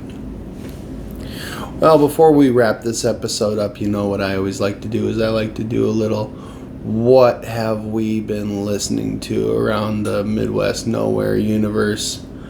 Obviously, I listened to Digital Ash multiple times throughout the last couple of weeks. It set a wonderful tone for my my last couple of weeks, and I was really happy to be revisiting it and getting back into some of the individual tracks that I kind of forgot that I loved as much as I really do. And I was happy to find out that my vinyl still plays without skipping, which when you have a record for 20 years is kind of cool. My kids put on the Imagine Dragons record, Evolve. We got it for them for Christmas, and I've talked so much crap about Imagine Dragons for so long that I think that I manifested this for myself, because after I started talking crap about Imagine Dragons, then they started I don't know if they were hearing it at school or on the radio or on the bus or whatever, but they just start singing it all the time. They want to watch the concert on TV, coming Christmas time records, and I'm not going to say that I like it, but we can tolerate it. They can put it on, it's fine. But Evolve is the specific Imagine Dragons record that we listened to this last couple weeks. I did spin the Alkaline Trio's Is This Thing Cursed? It just came up from just a house chores day, and we kind of take turns picking records. And I remembered when I was talking about in the Maybe I'll Catch Fire episode that this is supposed to be the sister record to that. And I remember when it came out, and I was like, I don't get it. And then I listened to it now, and I'm like, I still don't get it. I don't know why they call it. It must be like you got to be on the inside to understand why it's the sister album to Maybe I'll Catch Fire. But whatever they mean by that is over my head. But what I will say, I realized something while listening to this record, and it's that for some reason, if you know the Alkaline Trio really, really well, you can listen to this record and you can be like, all right, this one's from Heater Infirmary. This one, oh, we got another one from, God Damn It. This one sounds like God Damn It too. Oh, track 4, that sounds like Crimson. Oh, this one sounds like Good Morning. Oh, we're back to From Heater Infirmary. Oh, this one actually sounds different.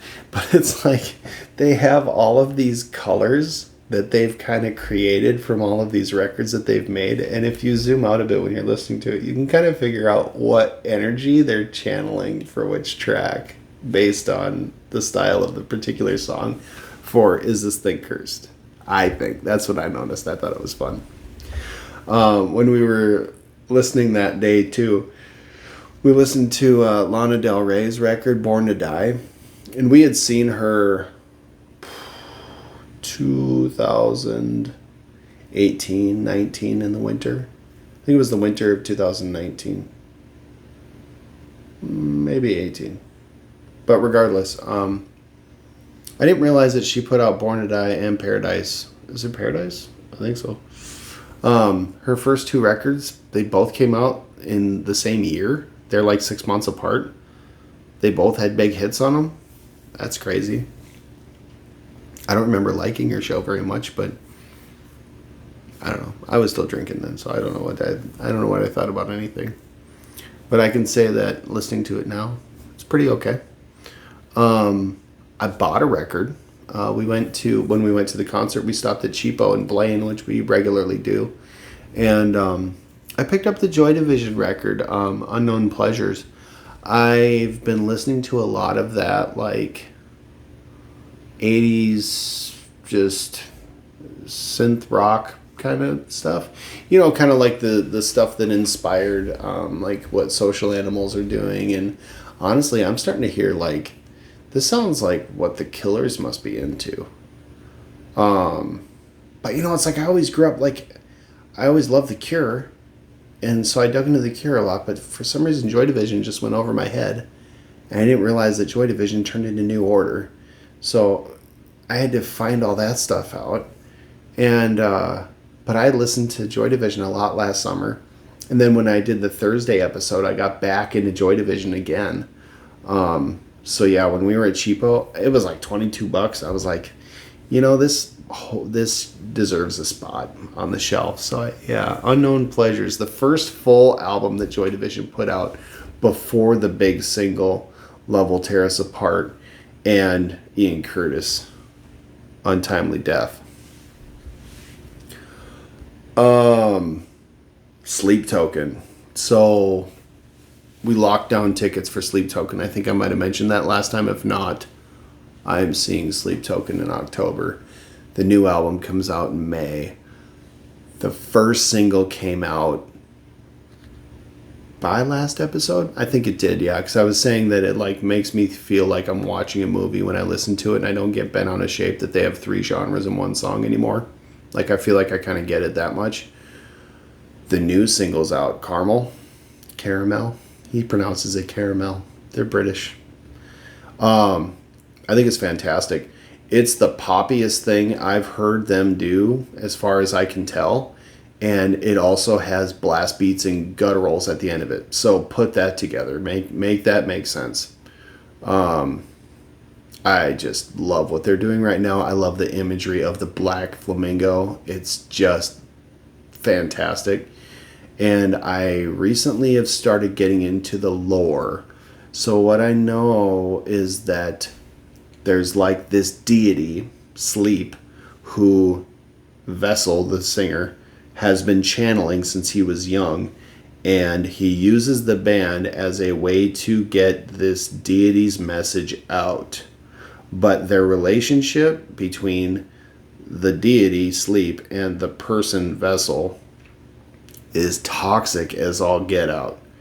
And so the lyrical content makes you believe that he's singing about a girl or something of those natures, but you don't really know from whose perspective he's singing, and it's not about that kind of relationship. It's about this esoteric, supernatural relationship, to the best of my understanding. Evidently, there's a graphic novel out. It's long sold out, but you can still buy the digital copy of it. So I intend to do that. And I'm just going to print it out and put it in a binder or something. I need to know more. But I tried to watch some YouTube videos to dive into it.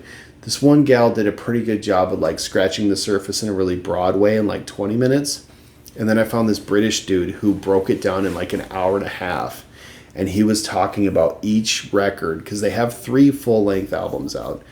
Sundowning. Oh, it's long. The second one's got a long title. It's something along the lines of "This Place Will Become Your Tomb" or something like that. And then the third one that came out before this one that's about to be out, "Take Me Back to Eden," which I knew that record. He does like 30 minutes on each one, and he breaks down the lyrics and tries to talk about the meaning behind the lyrics and the tone and just the whole thing of what Sleep Token is, because it's imagery, it's symbolism, it's stage presence, it's madness. I found out that Vessel evidently plays all the instruments on the albums except for the drums, and the drummer, he calls him 2. Vessel 2, Vessel 3, Vessel 4, these 4 people, but the record's actually just the drummer and him, from my understanding. Maybe it's changed now. Wildly creative. That's all you can say, is just like, you don't have to get into such a strange area that's like, is this super great, or is this like garbage not worth listening to, or is this like just weird for no reason or whatever, or like maybe the story's dumb, or like, I don't know, like I feel like I've shared the little bit that I understand about this band with a few people, and the general feeling is just like whatever. But it's like, I'm not saying that I necessarily think that they're like greatest band of all time material, like head over heels gonna listen to them my whole life material, but I'm saying it's a thing right now, and it is wildly creative. I don't see anybody else outside of, say, maybe Coheed and Cambria is putting in this much creative energy in such a diverse way. And I kind of just dove in because I was so fascinated with the imagery and the videos I was seeing online and stuff like that of their live show. And then I had to hear some clips of some different songs, a good number, a few times. Finally, though, it clicked. It's like a year and a half ago, that I got into Take Me Back to Eden. I kind of memorized that record. I listened to it a lot. But I just streamed it and just kind of forgot about them again.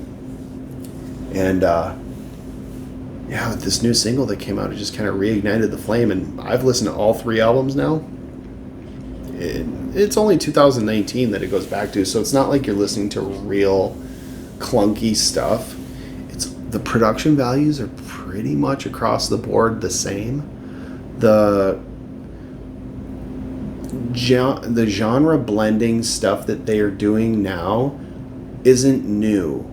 They've been doing it since Sundowning. It's always been a thing. They don't have a box as much, unless you want to say that their box is hip hop, pop, death metal, punk, post-hardcore, and like what? Like you just keep going. Like it's just, and then there's piano music and there's jazz parts and there's funk parts. Like what?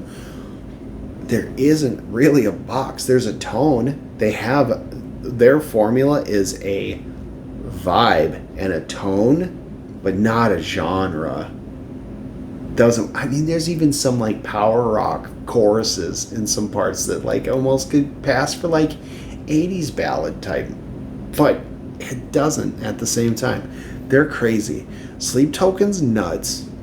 I'm probably hypnotized. I've heard that they hypnotize you, so I'm probably hypnotized is what's going on. Very interested. I love all 3 albums now that I finally listened to all 3 of them. And what I was going to say about seeing them in concert, the only real reason why it's happening, like I say, is because I got to a point last year where I felt like I was like really stagnant and starting to feel like I just don't even know why I go to shows. I don't know why I would want to. I feel like I've seen everybody I want to see, and I feel like there's so many other things to do. I spend so much money going to concerts that I'm like I love going to the circus. I love going to amusement parks. I love going to rodeos. I love going to, taking the kids to like different places. Like I love all that kind of stuff too. So I'm like, why do I keep going to these concerts? And my wife didn't live like me, so she hasn't been going to concerts since she was, 14 years old. So for her, it's like been since she's been with me that we've gone to these concerts, and she's really been loving like getting to see all these bands and wants to do more. So I kind of leave it up to her who we're going to see, because I just kind of stopped caring. But she didn't like that. She don't think it's fair. So she said to me last year, she's like, who would you go see? Like just dream list, who would you go see? And I was like, well, I would see Hot Water Music any day of the week. They don't tour anymore. It's very rare that they get around anyhow. Which I did see they are touring this year for a week on the East Coast. You want to go to Boston in July? Otherwise, you ain't seeing Hot Water Music this year. Good doorknobs. But anyway, I told her I'd like to see Knocked Loose and I'd like to see Sleep Token. And Knocked Loose tickets are becoming impossible. That was before the new record was out. I don't know how we got tickets to see them on this last tour when they were at the Fillmore. That was insane. I don't know how we pulled it off, but we did. And then came around to this winter and this spring now, and all of a sudden Sleep Token's coming in October. Like, yeah, okay, so let's get in pre-sale. Let's see what happens. We signed up for pre-sale. Boom. We nailed it. Lower third area or so of the first like bleacher type spot in the Target Center. It's gonna be nuts. It's gonna be a spectacle. That's part of the reason why I wanted to see Sleep Token, was not necessarily because I'm like a super fan, but just because I was so curious about the spectacle of what their performances, which they call them rituals, right? Like, it's a whole thing. And I'm just going to go and I'm just going to take it in and just see what it's all about. I'm deeply curious. So yeah. But now that's like done. So like, who else do I see? Well, I might have something else to tell you about that, but we'll carry on my current listening list. So from the last episode with Thrice, I listened to a couple records that were on that list. They were made at the same studio by the same engineer who made To Be Everywhere Is To Be Nowhere. The Colorist self-titled record, super bright, super poppy. If you don't like sunshine on a Friday when school just got out feeling, when you start the record, you will hate it. But if you get into it and you let it roll and you get about halfway, there's a female vocalist. And there are some genuinely heartfelt tunes on that record. It's like indie pop rock. like indie dance rock, male and female vocal. But like I say, hold out if you don't like the real bright happy stuff, because by track 3, 4, 5, all of a sudden it starts to turn a little melancholy. It gets really special. I was impressed with it. I thought it was great. Also the Mute Math record, Odd Soul. Odd Soul by Mute Math. It was like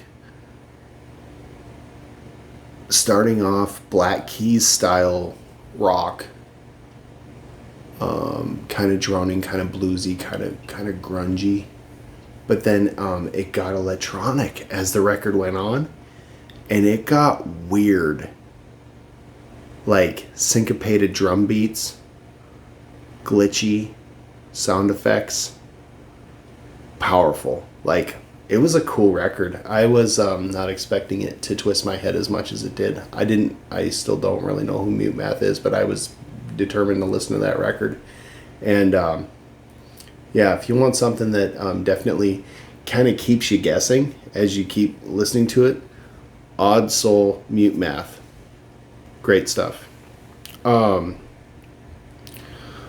our big Swenoda chat last week, or 2 weeks ago, kind of testimonies of faith, as you will, I shared with them an EP, and I listened to it again actually twice. I listened to it on the way home, and then I listened to it a couple days later again because I just love it so much. King's Kaleidoscope, Asaph's Arrow. It's like I never really had a soft spot for Christian rock or Christian pop or any of that sort of music. I just never felt like it was for me. I didn't feel like it spoke to me in the way that it was speaking to everybody else, and I just felt like not really included. And King's Kaleidoscope, their version of the hymn In Christ Alone, I tattooed it on my arm, 2015, and I bought the CD that song is on. It's a 4-track EP. I bought it directly off their website. They sent a note inside of it that said thanks, handwritten. Just love that. Like the indie label treatment. And all 4 of the hymns on Asaph's Arrow are beautiful. And In Christ Alone itself is the most powerful indie rock Christian song I've ever heard in my life, and it was the calling I needed at the time that I needed it, and I've never changed my mind since I heard it and felt it. It was the thing I needed, and it is still the thing I need. And I was very happy to have it come around and be able to share it with the guys in Swenoda, because I just think that it's a message that speaks to like kind of our tastes with the right message. I don't know any other groups that do that. If you have a suggestion, throw it in the comments, but King's Kaleidoscope is a very special group.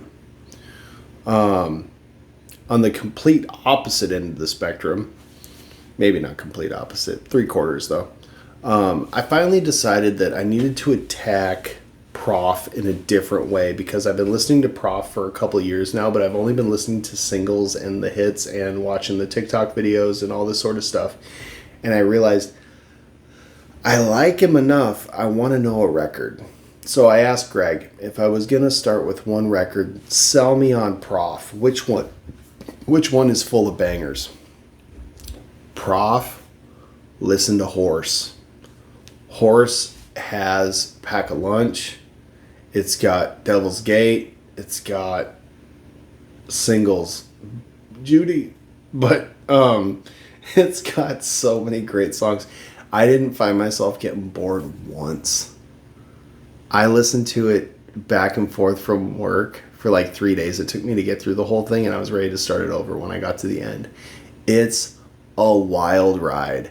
It's so much fun, and it's so good. It's just, he is smooth, man. And he is, I had a coworker, I was trying to explain to my coworker Prof in a way that I could make sense of it.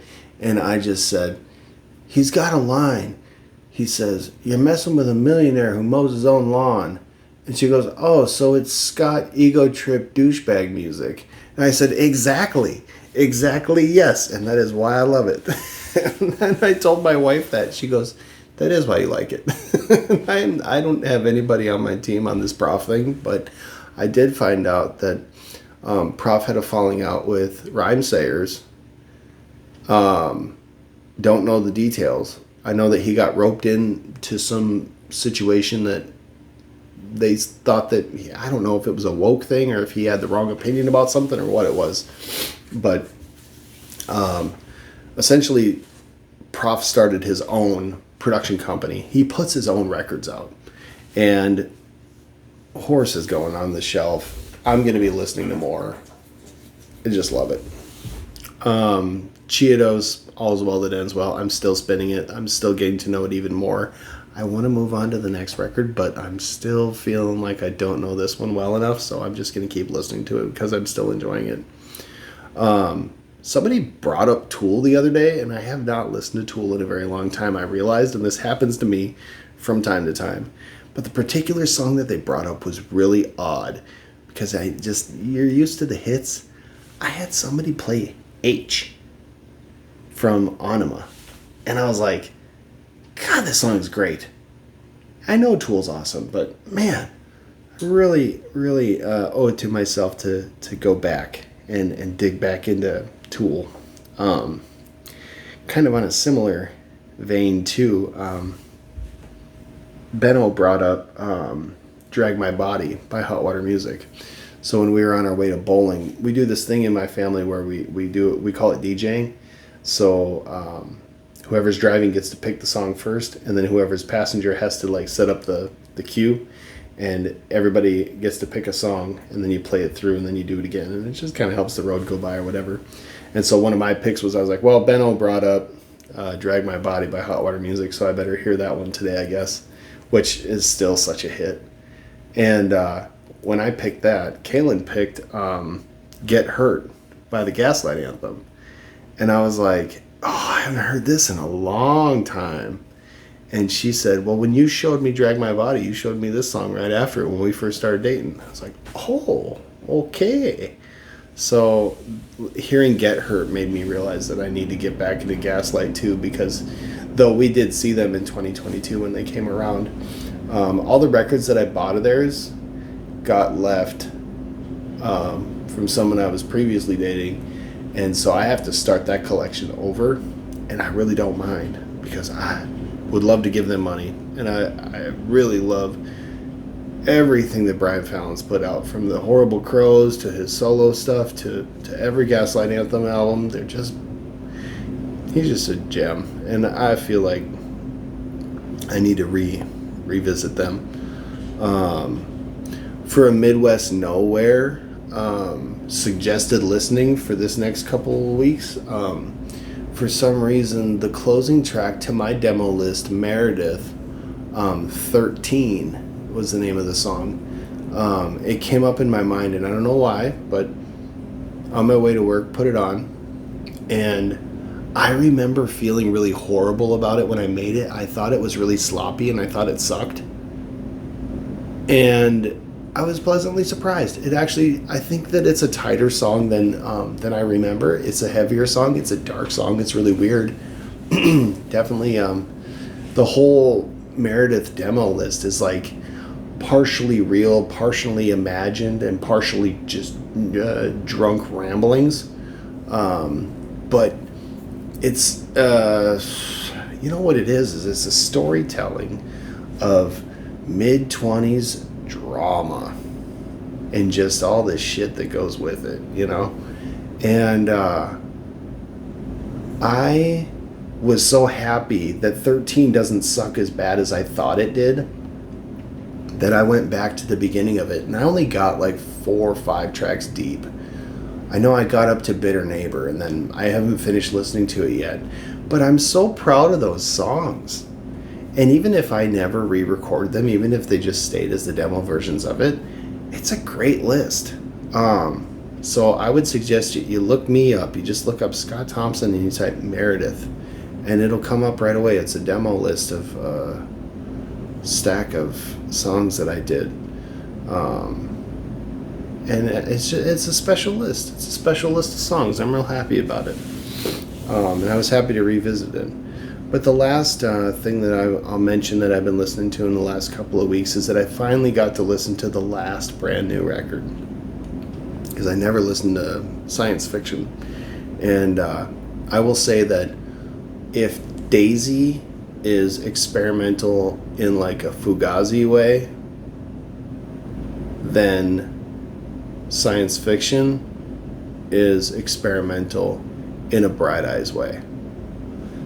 The whole catalog still very brand new, very Jesse Lacey, very like what he does. But there's an experimental element to science fiction that's still growth in a different direction from Daisy, as brand new does. They can't do anything but experiment and change and grow. It's all they were ever able to do. And it's so wonderful to be a fan of theirs. And we, obviously, they broke up 2017. Been on hiatus ever since. Played a couple of acoustic shows back in January, December time period. Played a couple of full-on shows last month. Blew everybody's mind going back to Dallas where they last stepped on stage. Going to Tennessee. Playing to big crowds again. And now they've announced a full-on U.S. tour. Kaylin has been crying for 2 years, basically, saying that she will never see Brand New. They will never get back together. There's too much controversy. There's too much whatever. It's probably never going to happen. And I told her that she was probably right. We must have experienced a timeline shift. The polarities aren't correct.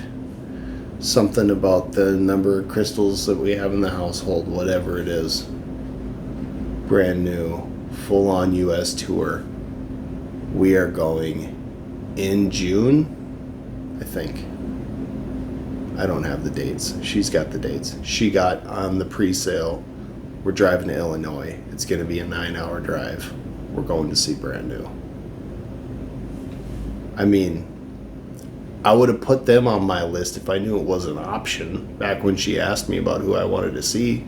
But nobody saw Brand New getting back together. Some people still aren't very happy about it. The overwhelming majority of us are thrilled. So, with that, I thank you for listening to me again. I really appreciate these rants, these rambles. I think it's a good time. You can see what we'll be listening to next up on the shelf over there. We're going to get into the Good Life's album, Help Wanted Nights. I mentioned it a few episodes ago, and if you're going to talk about Connor, you got to talk about Tim. It's just the way that it works. But again, thanks for listening. Smash the like button. Subscribe to the channel. Check out the merch store. Chip into Tyler's GoFundMe account. Stay tuned and God bless you and have a good night.